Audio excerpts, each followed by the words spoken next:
오늘 하나님께서 우리에게 주시는 말씀 구약성경 다니엘서 9장 23절 말씀부터 27절까지의 말씀입니다.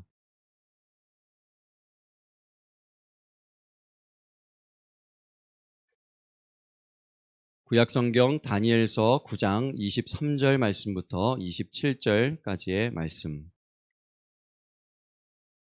곧 내가 기도를 시작할 즈음에 명령이 내렸으므로 이제 내게 알리러 왔느니라. 너는 크게 은총을 입은 자라. 그런즉 너는 이 일을 생각하고 그 환상을 깨달을지니라. 내 백성과 내 거룩한 성을 위하여 이른 이레를 기한으로 정하였나니 허물이 그치며 죄가 끝나며 죄악이 용서되며 영원한 의가 드러나며 환상과 예언이 응하며 또 지극히 거룩한 이가 기름 부음을 받으리라. 그러므로 너는 깨달아 알지니라. 예루살렘을 중건하라는 영이 날 때부터 기름 부음을 받은 자 곧 왕이 일어나기까지 7이레와 62이레가 지날 것이요 그 곤란한 동안에 성이 중건되어 광장과 거리가 세워질 것이며 62이레 후에 기름 부음을 받은 자가 끊어져 없어질 것이며 장차 한 왕의 백성이 와서 그 성읍과 성소를 무너뜨리려니와 그의 마지막은 홍수에 휩쓸림 같을 것이며 또 끝까지 전쟁이 있으리니 황폐할 것이 작정되었느니라. 그가 장차 많은 사람들과 더불어 한 이레 동안의 언약을 굳게 맺고 그가 그 이레의 절반의 제사와 예물을 금지할 것이며 또 포악하여 가증한 것이 날개를 의지하여 설 것이며 또 이미 정한 종말까지 진노가 황폐하게 하는 자에게 쏟아지리라 하였느니라 하니라. 아멘. 심대식 목사님 나오셔서 포로 70년 회개기도 71의 환상이라는 제목으로 말씀 전해 주시겠습니다.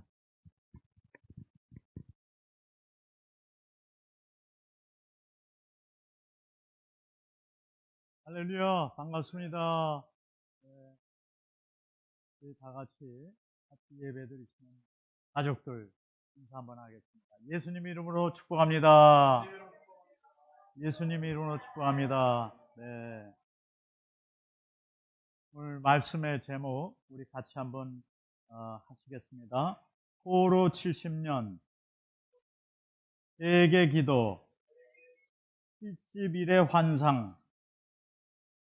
네, 그 9장에는 포로 70년 회개 기도 그리고 70일의 환상 이렇게 세 가지 내용이 있습니다. 다니엘서는 전에도 말씀드렸는데 전반부 6장은 다니엘이 겪은 세계 역사입니다. 그리고 후반부 6장은 그가 본 미래 세계의 환상입니다. 그래서 이 환상이 언제까지냐? 세상 끝날까지의 역사다. 그 중에서 중요한 것은 2장, 7장, 9장입니다. 2장은 바벨론 왕이 큰 신상 꿈을 꾸었지요. 그리고 두 가지씩을 꼭 꿈을 꾸는데 큰 신상 꿈을 꾸고 두 번째는 뜨인 돌이 그 신상을 부쉈다. 그리고 7장은 다니엘이 네 짐승을 보았습니다. 환상 가운데. 근데 네 짐승만 나온 게 아니고 그 끝에는 꼭 뭐가 나오냐면 높은 자의 백성이 나온다. 높은 자의 백성들이 뭐합니까? 이 네 짐승으로 상징되는 세계 대제국을 다 다스리게 되죠. 그리고 9장도 천사가 71회를 통해서 나타나는 적그리스도. 근데 그 적그리스도가 결국에는 어떻게 됩니까?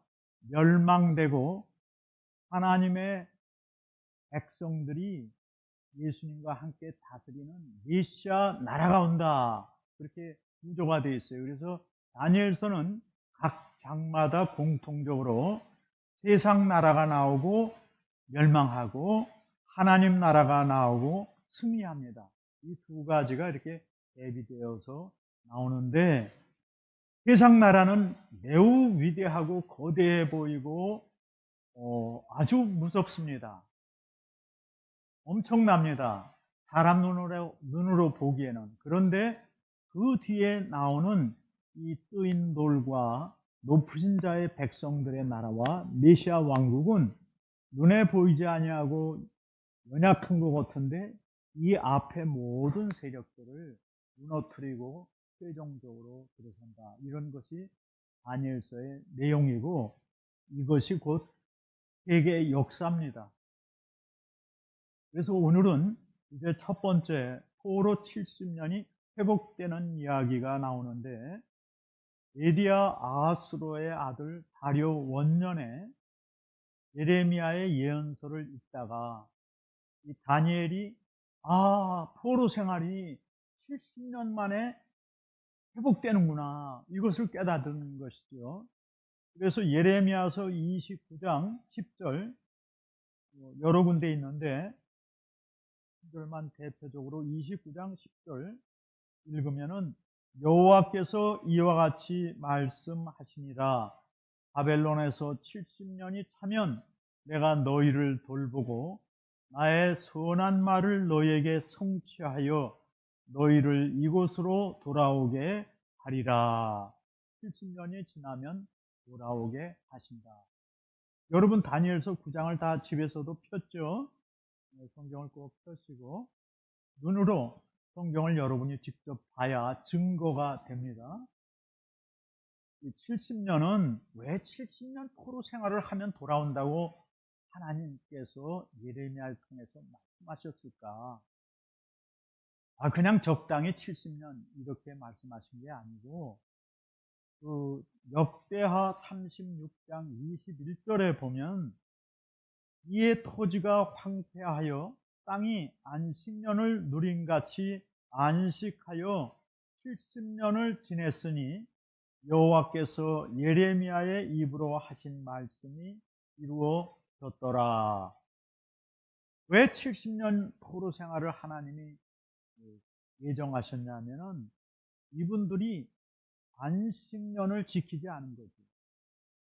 역대하 36장 21절을 보니까 그래서 70년 동안 안식년을 7년마다 6년 지나고 1년 땅을 안식해야 되는데 이걸 안 했기 때문에 이게 70번이 반복되었다. 490년 동안. 490년이면은 다윗 왕조가 400년 정도 됩니다. 그러니까 사사기 말기 어느 때부터인지 안식년을 지키지 않은 거예요. 안식년을 안 지켰다는 건 뭡니까? 율법을 지키지 않았다는 것입니다. 하나님의 말씀대로 이 백성들이 이 나라가 전체가 율법을 지켰다. 그래서 하나님께서 70년 포로 생활을 했어요. 사람들이 왜 안식년을 안 지켰을까요? 율법에 순종하는 것보다 당장 인사와 목축을 하면 1년 재물이 얻어지잖아요. 눈에 보이는 것, 이거를 쫓아내는 것. 하나님의 보이지 않는 약속의 말씀을 믿기보다 가장 현실적으로 나타나는 눈에 보이는 것, 이거 쫓아. 요즘 우리 믿는 사람들 가운데도 주일 성수가 어려운 분들이 굉장히 많죠. 왜냐하면 당장 눈에 보이니까. 그래서 일을 지키지 못하는 거죠. 그 결과 70년 포로 생활을 하면서 어떻게 됩니까? 모든 농토, 가축, 매물 다 뺏깁니다. 그리고 노예로 70년을 살아요. 살아보니까 어느 게 더 좋아요? 안식년을 지키는 게 얼마나 우리에게 행복한 시간이었는지 그때 가서 깨닫는 거죠. 사랑하는 성도 여러분은 나중에 후회하는 일이 없기를 소원합니다. 그래서 주일을 거룩하게 하나님께 드리고 예배드리고 그날에 쉬고 그것이 더 빠른 길이요 지름길이요 복된 길이다 이것을 알기 합니다. 유대인들은 이 바벨론 포로 70년 동안에 무엇을 하게 됐느냐? 이 어려운 환경이죠. 환경을 만나는 사람들은 오히려 하나님의 말씀을 기도하고 이 안식년의 소중함을 깨닫고 하나님 의지하는 신앙이 되었습니다. 그래서 여기서 이제 생겨난 게 뭐냐? 바리새파가 생겨난 거예요. 우리가 이제는 포로에서 돌아가면은 아주 철저히 율법대로 살자, 말씀대로. 그래서 이제 바리새파가. 근데 이제 이 사람들이 너무 글자적으로 율법의 중심을 빼놓고 글자적으로만 지켜하다가 이제 또 형식주의가 되죠. 그래서 바리새파가 돼가지고 예수님이 오셨는데 예수님을 몰라주는 음악에.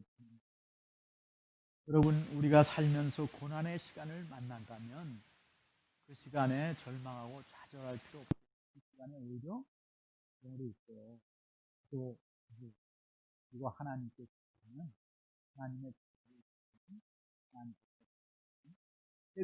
회복시켜 주시는 줄로 믿습니다. 70년 바벨론 포로에서 회복은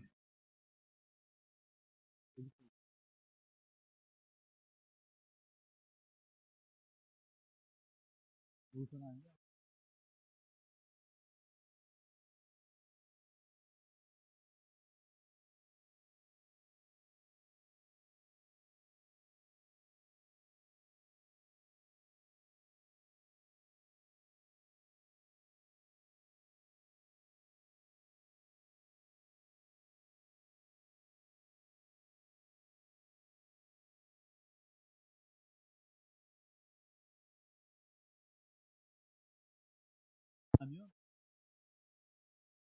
종말에 메시아 왕국이 이루어지는 70일의 그림자다라는 것이지요.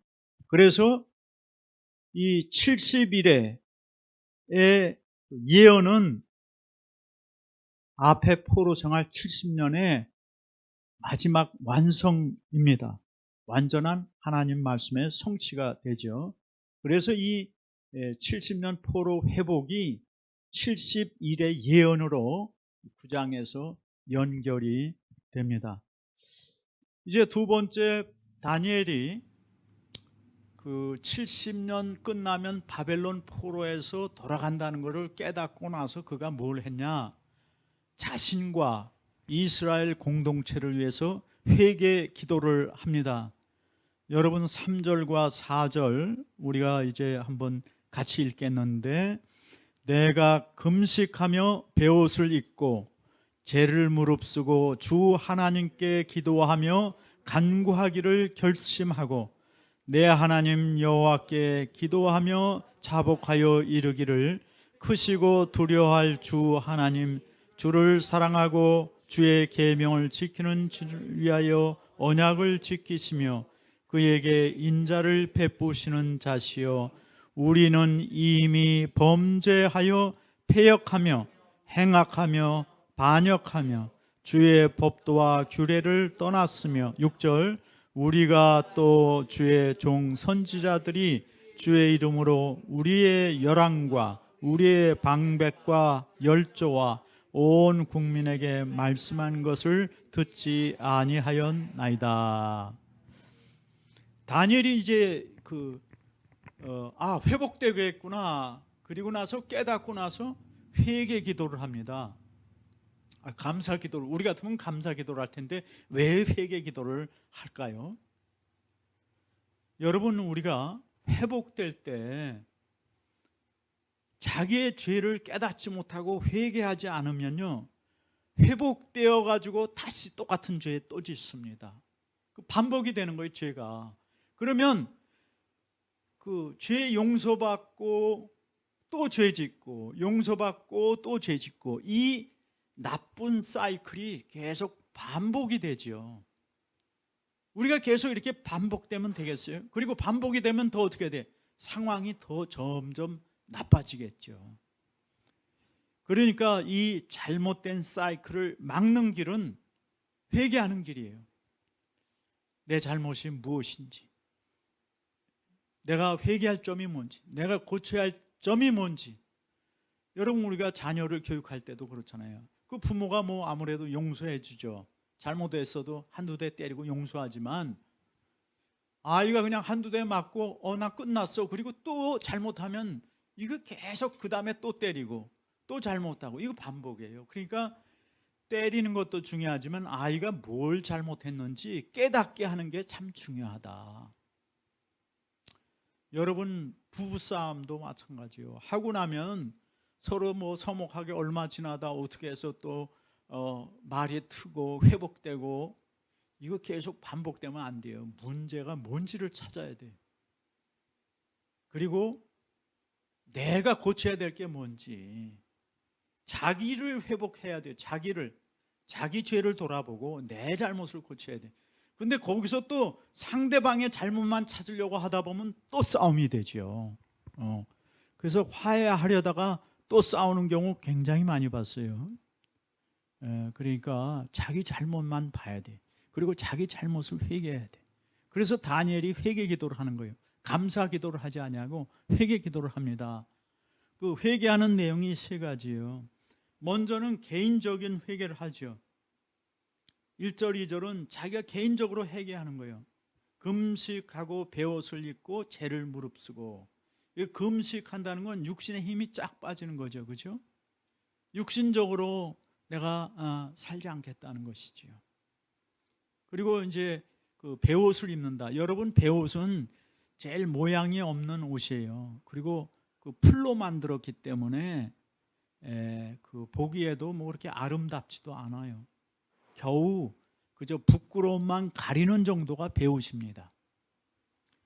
그리고 재를 썼다는 것은 불에 탄 나무 재. 그 재가 뭐 어디 쓸 데 있겠어요? 그건 쓰레기장에 갖다 버리는 거죠. 그렇죠? 그래서 그 쓰레기장 이름이 아골골짜기예요. 쓰레기장이 갖다 버리는데, 재를 버리는데, 쓰레기를 버리고 태우는데, 그 쓰레기를 버리고 태우는 데가 어디냐? 그게 지옥불이에요. 그러니까 이 재를 뒤집어 쓴다는 것은 나는 아무 쓸모 없는, 정말 재와 같이 다 타버린 이런 사람이다. 그런 마음을 가지고 하나님 앞에 회개 기도를 하는 것이죠. 자기의 죄, 무가치하고 더럽고 모든 사람이 가까이 하지 않는 버려진 쓰레기처럼 그렇게 자기의 죄에 대해서 하나님 앞에 겸손히 무릎 꿇고 기도하는 것, 이게 이제 다니엘의 그 기도예요. 그리고 나서 3절부터는 5절부터는 다니엘이 쓰는 말이 자꾸 우리라는 말을 써요. 우리의 열조, 우리의 조상, 우리의 죄, 공동체를 자기가 함께 공동체의 죄를 가지고 하나님 앞에 회개하는 것이죠. 여러분 나 혼자 잘한다고 되는 게 아니잖아요. 우리 가족이 다 잘해야지. 우리 교회가 다 잘해야지. 그 공동체를 위해서 기도한다 하는 것입니다. 이 성경에 보면 여호수아가 아이성을 공격할 때 이스라엘 사람들이 패해서 많이 죽었습니다. 근데 그 원인이 뭔가 하고 나중에 따져보니까 아간이라는 사람이 하나님 앞에 죄를 범한 거죠. 그래서 그 집과 그 가족과 그에게 속한 가축과 재물은 다 돌에 맞아서 돌더미가 되고 불살라지죠. 그리고 나서 전쟁을 했더니 이스라엘 백성이 이기는 겁니다. 여러분, 이게 성경이 우리에게 말하는 건요, 우리가 하나님의 백성 개개인이지만 우리가 공동체와 연결되어 있다. 그 연결이 어떻게 되어 있느냐?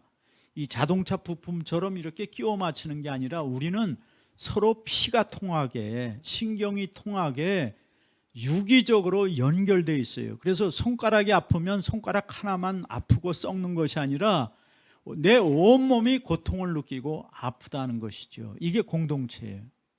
그래서 우리 개인과 공동체는 유기적으로 연결되어 있다. 이것이 성경에서 말하는 우리 개인과 교회의 모습이에요. 그래서 우리는 내 자신의 개인의 유익만 생각하지 말고 교회의 유익도 생각해야 되고, 동시에 우리가 속한 사회, 국가, 세계를 함께 생각하고 그 선을 위해서 힘을 써야 돼요. 노력해야 됩니다. 나만 잘 믿고 잘 살고 그러면 안 되는 거예요. 그렇게 해온 한국교회가 지금 어려움에 빠진 거죠. 뭐 다들 여러분도 기도하시겠지만 저도 이제 여러분을 하루에 한 번씩 기도해요. 여러분 이제 각 가정마다 그 이름을 부르면서 다 기도해요. 근데 저는 여러분도 기도하실 때 제 이름을 불러주기를 부탁하는 거예요. 뭐 저를 위해서도 기도하시겠지만 다시 한번 우리가 서로 기도해야 돼. 이게 공동체가 서로 함께 우리 교회가 잘 돼야 되고 또 우리가 속한 사회와 나라가 잘 돼야 되는 거죠. 그리고 우리가 속한 세계가 또 선한 길로 가야 되고 우리만 잘 산다고 해서 되는 게 아니에요. 왜냐하면 세상이 악해지면 세상 파도가 우리 교회를 덮치면은 우리 자녀들이 다 세상 파도에 휩쓸려 나갑니다. 그래서 우리가 이 공동체 의식이 있어야 돼요. 공동체 의식이 교회가 없으면은 사회와 국가가 망하기 시작합니다. 부패하고 썩기 시작해요. 음란한 사회가 됩니다.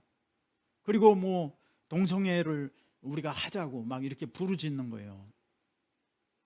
그게 다 교회 책임입니다.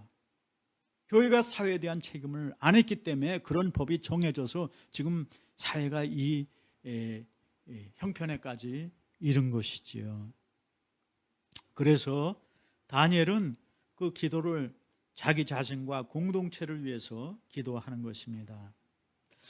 그 다음에 이제 세 번째 다니엘은 무슨 기도를 하냐면 하나님께 용서와 자비로 구원하여 주시기를 기도합니다. 여러분 이게 말이 이렇게 늘 듣는 말이어서 간단한 말 같지만 중요한 요소예요. 뭐냐면 우리 힘으로 무엇을 하는 것이 아니라 하나님, 우리가 사실 우리 힘으로 할 수 있는 게 아무것도 없습니다. 우리는 자꾸 착각해요. 우리가 뭘 할 수 있다고 생각해요. 우리 가정과 우리 노후도 내가 뭐 이렇게 노력하고 이렇게 하면 될 거. 물론 그게 필요하죠. 하나님은 우리에게 지혜 주셨으니까 그 지혜를 써야지. 그런데 그렇다고 해서 그게 되는 게 아니에요. 하나님의 도움이 없으면 그게 되는 게 아니에요. 여러분 쉽게 자녀들 교육과 장래가 여러분 뜻대로 다 됩니까? 다 여러분 손 안에 있잖아. 여러분 마음대로 자녀들을 교육할 수 있고 가르치고 뭐 학교도 보내고 더 좋은 학교 골라서 보내지만 여러분의 뜻대로 되는가 하는 것이에요. 그게 아니에요. 우리가 지혜를 가지고 힘은 쓰지만 하나님의 도우심을 구해야 된다는 것이죠. 하나님의 자비. 우리가 이것을 늘 인식하고 기도할 때 하나님의 도우심과 자비를 구하는 기도를 하나님께 해야 돼. 그래야 하나님이 그걸 기뻐하신다고. 네가 나한테 뭘 도와달라고 그러는구나. 너 내가 없으면 안 되지. 내가 절대적으로 필요하지. 이걸 하나님이 기뻐하신다고요. 그러니까 우리가 그 기도를 상당히 중요하게 생각하고 하나님께 용서도 구하지만 자비와 도우심, 이 구원의 기도를 꼭 해야 된다는 것. 그렇게 해서 우리가 그럴 때 그걸 통해서 뭘 받게 되죠? 뭘 체험하게 됩니까? 응답을 체험하게 돼요. 하나님이 이렇게 나를 도우셔서 우리 자녀가 이렇게 바른 길로 갔구나. 내 길이 이렇게 열렸구나. 직장에서 동료들과의 갈등이 해결됐구나. 우리 가정에 하나님의 평화가 이렇게 오기 시작했구나. 이거를 체험하게 되는 거죠. 경험하는 거죠. 그게 누구를 경험합니까? 하나님을 경험하는 거예요. 그게 하나님의 힘을 경험하는 거죠. 그 구원과 자비를 경험하는 것입니다. 그리고 이제 세 번째는 그렇게 기도를 마치니까 무슨 일이 일어나냐면 천사 가브리엘이 다니엘에게 오는 거예요. 그래서 와서 뭐라고 말하냐면 네가 기도를 시작할 때 하나님이 나보러 가라 그랬다. 그러니까 기도하려고 탁 엎드리는 순간에 하나님이 저기 그 다니엘한테 너 가라. 천사를 그때 이미 보내신 거죠. 그래서 다니엘이 기도가 끝나기를 천사가 기다렸다가 딱 만나는 거예요. 근데 우리는 기도하고 너무 빨리 일어나 하나님의 응답, 하나님의 음성을 들을 생각을 안 해요. 하나님께서 내 기도 가운데 깨닫게 하시는 것, 내가 죄를 회개했으면 무엇이 잘못됐는지 하나님이 깨닫게 하시는데 그 깨달을 시간도 없이 막 그냥 기도를 빨리 마친단 말이죠. 그러면은 천사가 오다가 아이 기도가 벌써 끝났어. 그래서 오다가 도로 돌아간다니까. 그러니까 우리가 조금 기다려야 돼. 하나님이 깨닫게 하시는 것, 하나님의 음성을 들으려고, 또 성경 구절을 하나님이 어떤 구절을 주시는지, 그런 것들을 좀 생각해야 되겠지요. 그래서 하여간 이렇게 기도를 마치니까 천사가 와서 다니엘에게 말합니다. 은총을 입은 자여 하고 부르지요. 그러면서 이제 내 기도가 응답되었다는 것을 증명하는 거죠. 그죠? 천사가 와서 내 기도 시작할 때 하나님이 나보러 너에게 가라 그랬다. 그래서 이런 것들을 알려주라고 했다. 그게 이제 70일 이래의 예언입니다. 환상이죠. 그게 뭐예요? 응답을 받은 거죠.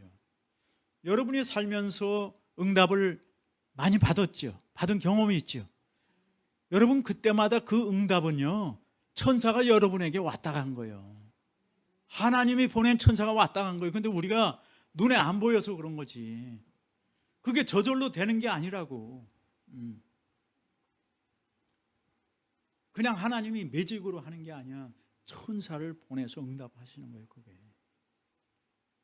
그러니까 우리 눈이 딱 뜨이면 엘리사의 그 종 게하시가 그 눈이 딱 뜨여서 보니까는 천사들이 아람 군대 앞에 쫙 진쳐 있는 것을 보인 것처럼 그 하나님이 우리의 기도의 응답 속에서는 항상 보내셨다는 사실을 우리가 좀 믿으면 기도할 때 응답받은 거에 대해서 우리가 좀 더 담대해질 수가 있어요. 아, 하나님이 우리와 함께 하시구나. 이제 이스라엘 백성이 바벨론에서 70년 만에 회복돼서 고향으로 돌아간다 그랬어요. 이제 다니엘이 깨달은 거죠. 그래서 이제 우리가 뭘 잘못했는지 죄를 깨달았죠. 그리고 딱 끝나서 고향에 들어오면 그게 회복입니까? 그게 다 된 거예요? 그냥 고향 땅에 들어오면 다 되는 거예요? 그 회복이 아니죠. 고향 땅에 와서 집도 져야 되고 농토도 갈아야지만 제일 중요한 게 뭡니까? 나라를 다시 세워야죠. 나라를. 그래야 견고히 살 수 있잖아요. 나라 없이 그냥 고향 땅에 돌아서 각자 자기 옛날 살던 땅에 가서 밭을 일구고 집을 세우고 그러면 또 그 옆에 나라들이 또 쳐들어오면 뭐 어떡하겠어요. 그러니까 나라를 세워야죠. 나라를. 그래서 70일의 이제 응답 가운데 무엇을 말하냐면 이스라엘의 진짜 회복이 뭐냐? 그거를 70일회를 통해서 말씀하시는 거예요. 첫째는 성전, 하나님이 계신 성전과 하나님께 예배드려야 되니까, 그리고 그 성전을 보호하는 성벽, 그 성 안에 사람이 살아야죠. 성벽을 세우는 일을 말합니다. 이게 회복이 돼야 돼. 두 번째는 기름 부은 왕이 있어야지. 다스릴 왕이 있어야 나라가 될 거 아니에요.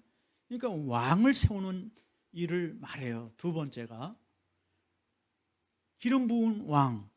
그 다음에 세 번째는 그 왕이 백성들을 세우고 다스려야 될 거 아니에요.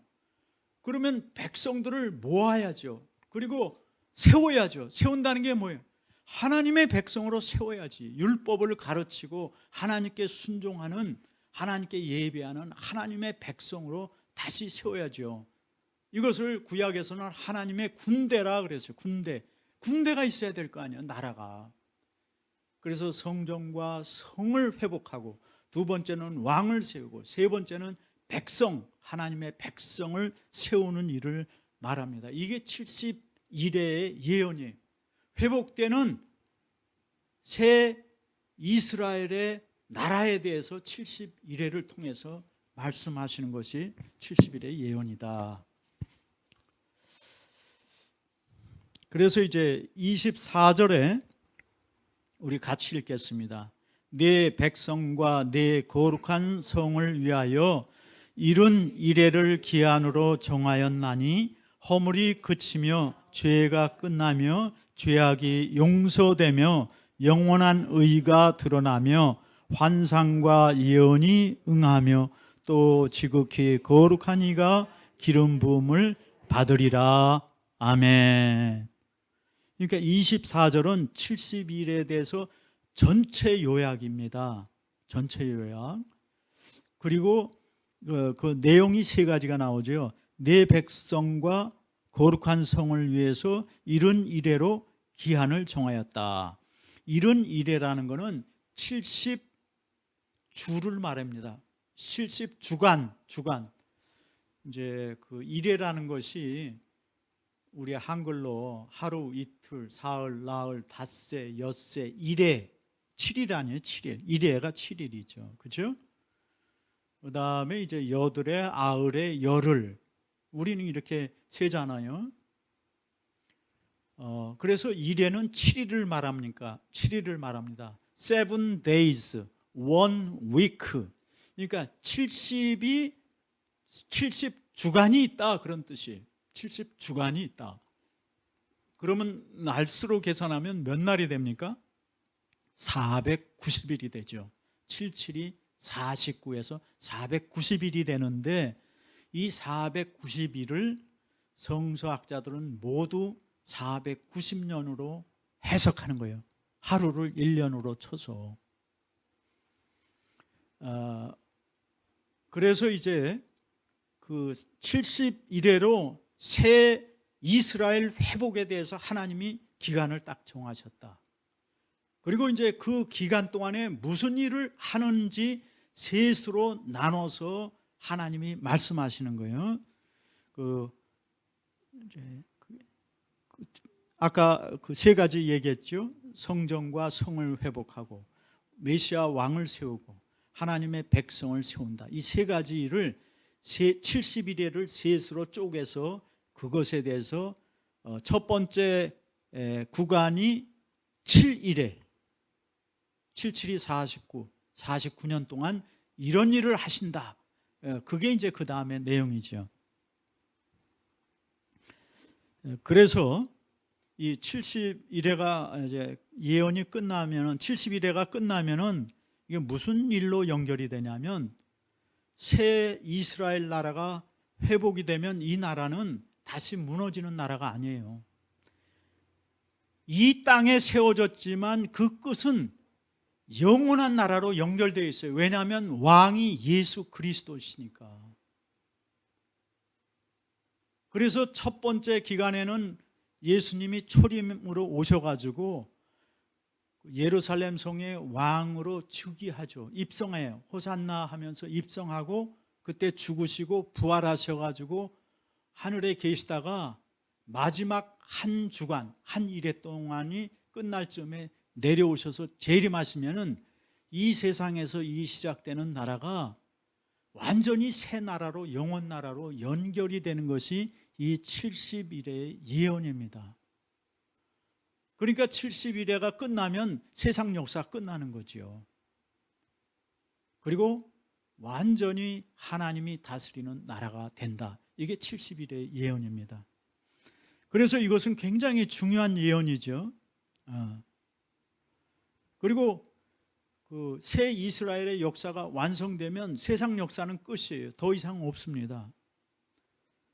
이 성도들이 없는 이 세상은 하나님께 아무 의미가 없습니다. 그건 지구 종말이죠. 그래서 이 70일의 예언이 우리 교회나 이 온 세상에 굉장히 중요한 겁니다. 그래서 다니엘서에서 제일 중요한 거는 9장이다. 2장, 7장은 9장의 보충 자료예요. 3겹으로 이 9장에 대한 것을 3겹으로 얘기하신 거죠.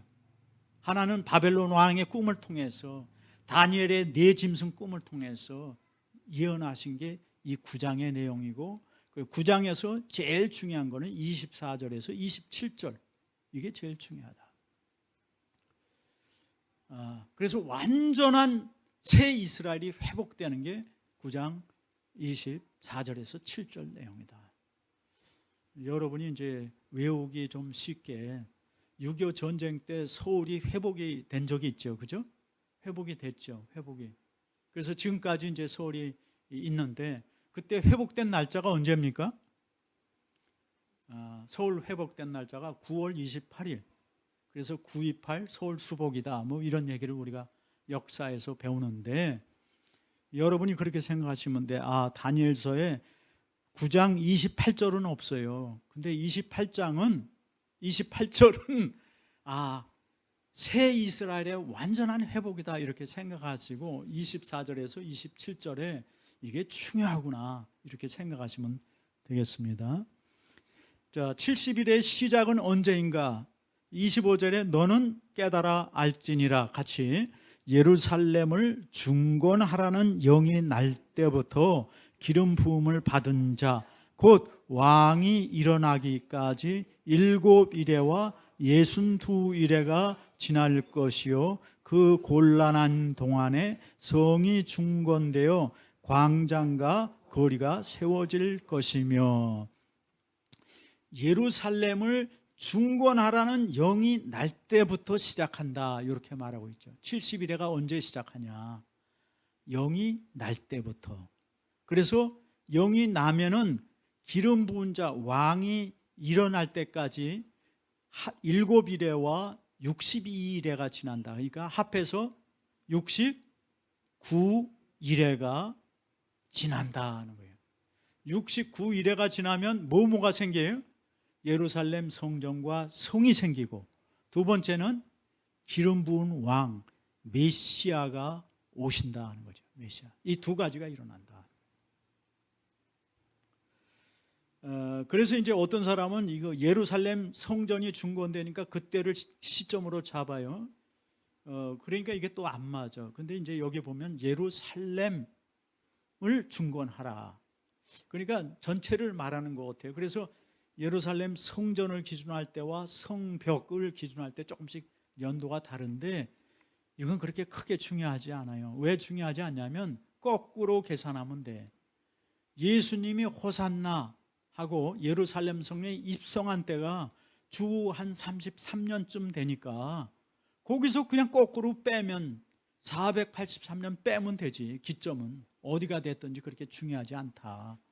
근데 이제 우리가 성경적으로 대개 어느 시기를 보냐면 그 페르시아 아닥사스 왕 2세 20년에 술관원장이었던 느헤미야가 왕명으로 성벽을 재건한 주전 445년부터 대개 시작하는 것을 여러 사람들이 지지한다. 그때부터 이제 기준으로 잡는다 하는 것이죠.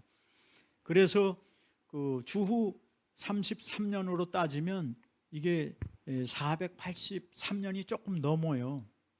그 계산이 안 맞지. 조금 넘으니까. 근데 이게 이제 유대 달력이 우리 서양 달력하고 다르다는 거죠. 양력하고.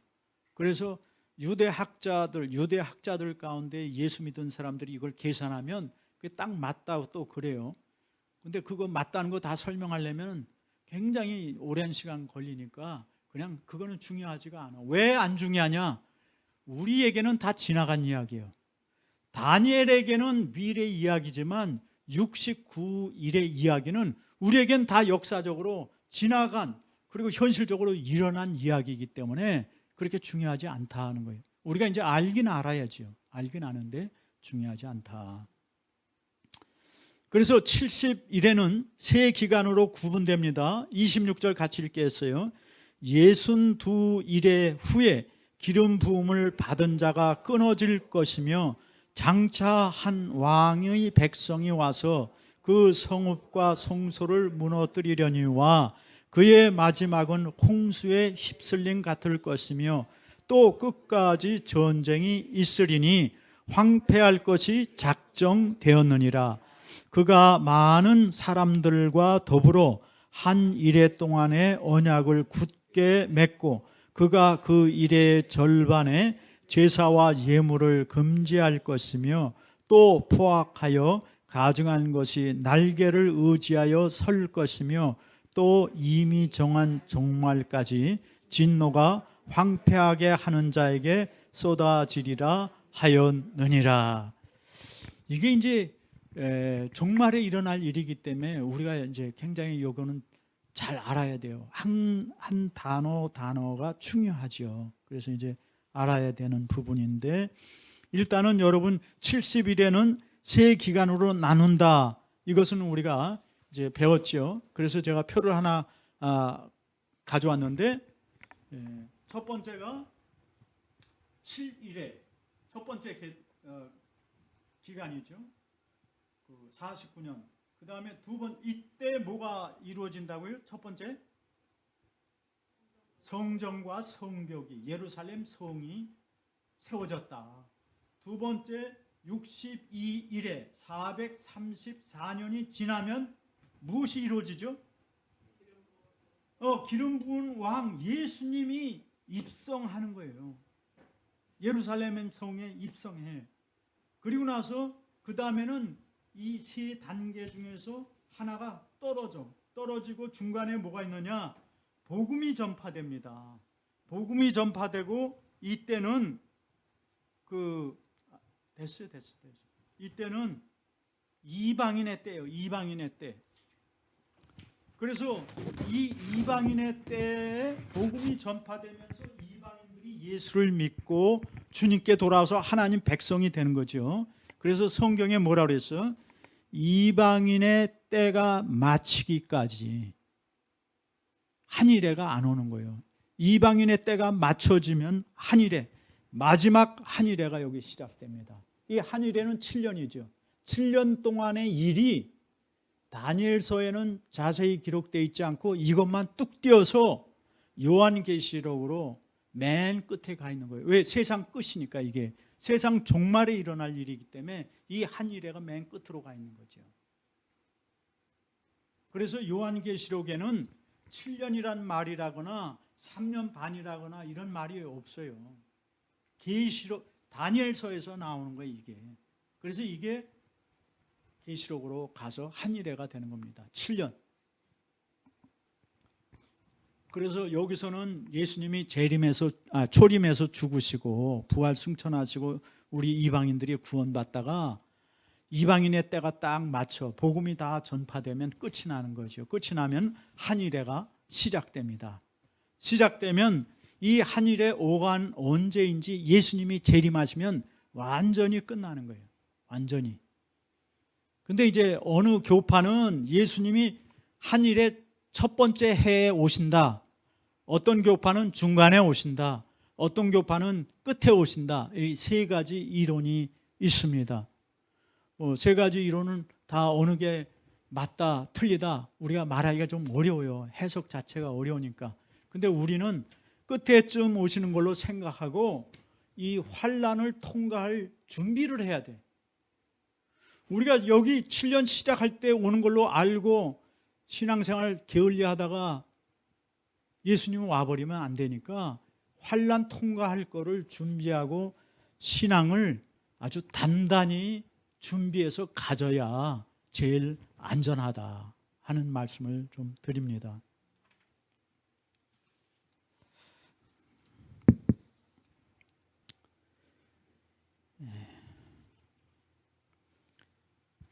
그래서 이제 62일에가 돼서 예수님이 오셨죠. 오셨는데 우리가 이제 보면은 거기 오늘 읽은 26절에 보면은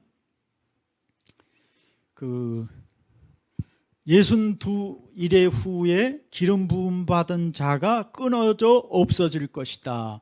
기름 부음 받은 자는 메시아죠, 메시아. 메시아가 끊어져 없어진다는 것은 십자가에 죽으신 것이에요. 그렇죠? 그러니까 62일회가 지난 후에 예수님이 예루살렘 성에 오자마자 일주일 후에 돌아가시잖아요. 이 끊어져 없어졌다는 걸 말하죠. 그 다음에 장차한 왕의 백성이 온다. 이게 장차라는 것이 바로 이방인의 때를 말하는 거예요. 이게 이제 수천 년, 지금 2000년이 되는 그 기간이 되는 거죠. 장차 한 왕의 백성이 온다. 그게 로마 제국의 백성들이 와서 그 성읍과 성소를 무너뜨려 그 성전과 예루살렘 성을 싹 다 없애는 거예요. 그러니까 새로 시작된 예루살렘 나라가 무너지기 시작한 거죠. 왕도 죽었어. 성전과 예루살렘 성도 없어져 버렸어요. 그래서 없어진 거예요. 그랬더니 26절에 뭐라 그러냐? 그의 마지막은 홍수에 휩쓸림 같을 것이다. 이게 뭐냐면 로마 황제를 지칭하는 그 예루살렘 성을 무너뜨린 세력을 말합니다. 그 세력이 홍수에 무너진 같이 없어진다. 그리고 끝까지 전쟁이 있을 것이고 황폐할 것이 작정되었다. 그 다음에 27절에 이제 그가 또 나와. 그가 장차 많은 사람들로 더불어. 여기서 이제 그는 로마 제국을 상징하는 어떤 통치자를 계속 말하는 거예요. 그가 장차 많은 사람들로 더불어 한 일에, 마지막 한 일에죠.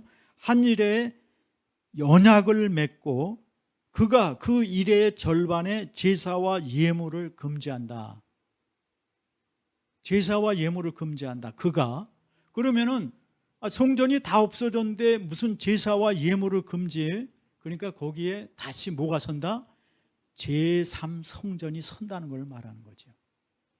장차 다시 제3성전이 섰을 때 그가 그 성전에 와서 다시 제사와 예물을 금지하고 그 가증한 것이 날개를 의지하여 설 것이고 또 이미 정한 종말까지 진노가 그에게 쏟아질 것이다. 여러분 그 데살로니가 후서 2장 4절에 보면은 그런 말씀이 있어요. 그 이제 적그리스도가 성전에서 자기를 가리켜 하나님이라고 말한다. 성전에서 자기를 가리켜 하나님이라고 말한다. 그러면 성전이 세워져야 되잖아요. 그러니까 제3성전이 선다는 것을 27절에 말해주고 있어요. 26절에서 27절 사이에 성전을 두 번째 세운 성전 싹 없애고 예수님도 죽이고 그랬는데 다시 세 번째 성전이 서고 적그리스도가 와서는 내가 왕이다 라고 말한다 이거죠.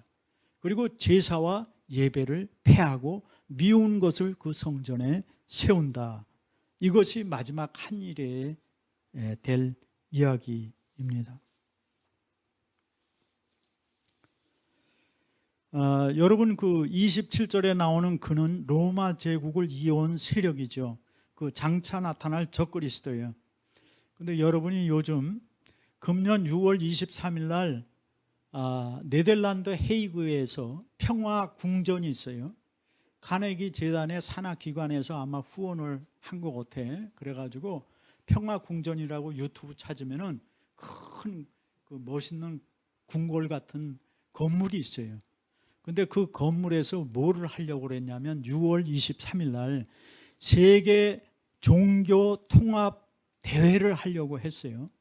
그래서 천주교, 그 다음에 히랍정교, 이슬람교, 유대교, 불교, 힌두교 뭐 여러 종교들이 다 모여서 통합 종교, 우리는 다 형제고 한 하나님을 믿는다.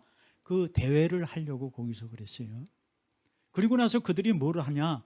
종교통합법이라는 걸 만들어서 유엔에 통과를 시켜가지고 이제 그 법을 정식으로 강제법으로 만들어 가려고 계획하죠.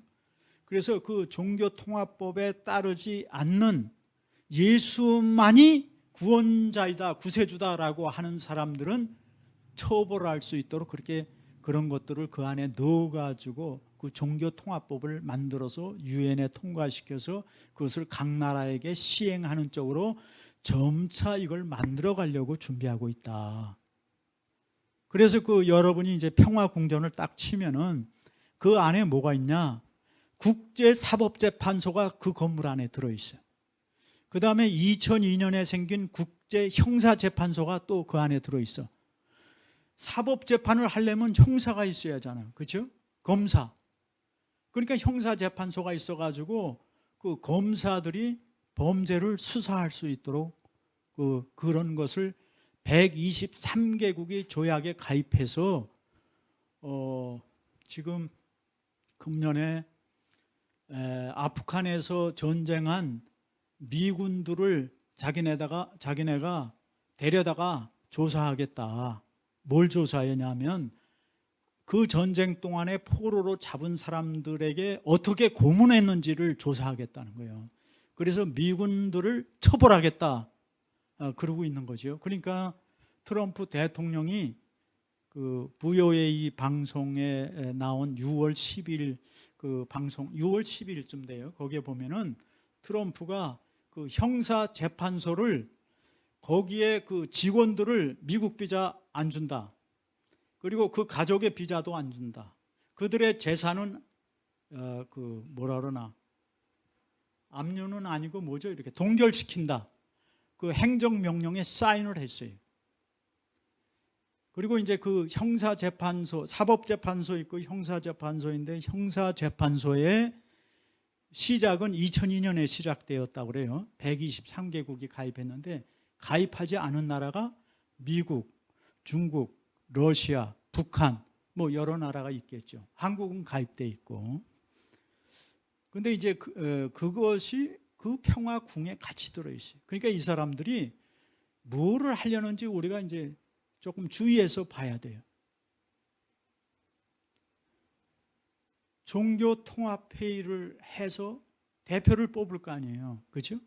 대표는 누가 될 가능성이 제일 많겠어요? 여러분 생각에는 빤하잖아요. 그렇죠? 그리고 세계 단일 정부를 만들고, 세계 단일 정부는 주로 유엔을 중심으로 해서 만들어질 가능성이 제일 많아요. 그러면 이제 단일 정부하고 종교통합 회의하고 서로 한 바디가 되겠죠. 한 바디. 예. 그렇게 되면 계시록에 나오는 음녀가 짐승을 탔다. 그게 딱 이루어지는 거죠. 그렇죠? 짐승은 정치 권력이고 음녀는 종교 권력입니다. 여러분이 그래서 유로파 집회, 유로화 집회를 보면은 거기에 그 짐승을 탄 여자 음녀의 그림이 그 유로화 집회에 여러 군데 도안에 들어가 있는 거를 보실 수 있어요. 실제 지금 통용이 되니까 유로파라고 여러분이 치셔도 보고. 그러니까 이게 어디서부터 시작되냐? 다니엘서부터 시작된 예언에서 이게 그 예언이 그대로 지금 얼마쯤 이루어진 걸 우리가 보는 거예요. 약간 시작하는 징조를 우리가 보고 있다.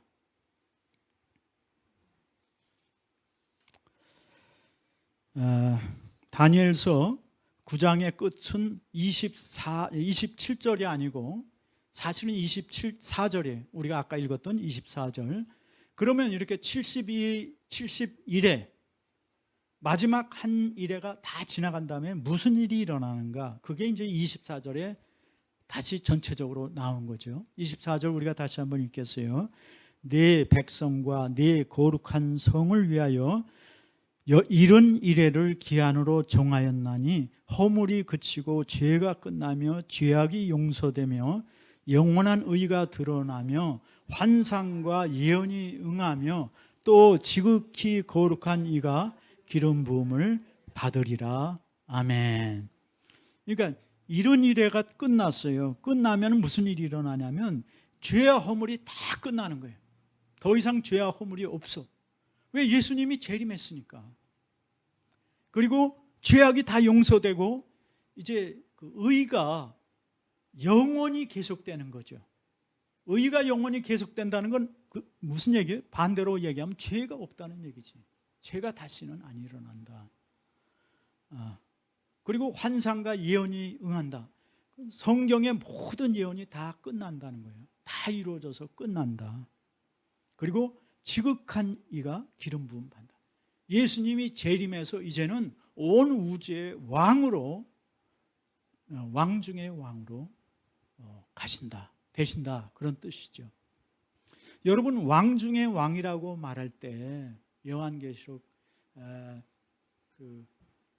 몇 장인가 거기 보면 이제 왕 중의 왕, 우리 주 하나님 뭐 그런 이야기가 나오는데, 여러분 왕 중의 왕 해서 말할 때 왕 중에 그 왕 중의 왕 할 때 왕은 예수님인데, 그 앞에 왕들 중 할 때 왕들은 누구예요?